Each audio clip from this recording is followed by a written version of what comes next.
అందరికీ జై శ్రీరామ్. ఈరోజు చోపాయి వచ్చి సహస్రవదన తుమరో యశ గావై అసకహి శ్రీపది కంఠల గావై అని చెప్పి ఉంది. సహస్రవదన అంటే రామచంద్రమూర్తి వారు హనుమంతుని ఎలా పొగుడుతూ ఉన్నారు అంటే సహస్రవదన 1000 నోళ్లతోనూ, సహస్రకర సహస్ర శిర, అలానే సహస్రము అంటే అనంతం అని కూడా అర్థము. అనంతంగా ఎంతో గొప్పగా ఆయన చేసిన దానికి పొగుడుతూ ఉన్నారంట. అలానే అసకహి శ్రీపతి కంఠలగావై, ఇక్కడ శ్రీపతి అంటే సీతా అమ్మవారు అని చెప్పి అర్థం. మనం రామాయణం చదువుతున్నప్పుడు ఎక్కడైనా కానీ శ్రీ అని వచ్చింది అంటే అది సీతా అమ్మవారే అని అర్థం. కాబట్టి ఇక్కడ శ్రీపతి అంటే సీతా అమ్మవారు. కేవలం రాముల వారు ఒక్కడే కాకుండా రాముల వారితో పాటు శ్రీపతి సీతా అమ్మవారు కూడా ఎంతో గొప్పగా స్వామివారి గురించి, ఆంజనేయ స్వామివారి గురించి పొగుడుతూ ఉన్నారంట.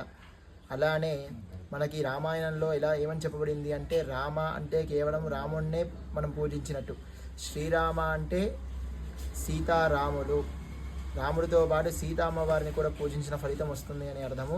జై శ్రీరామ్.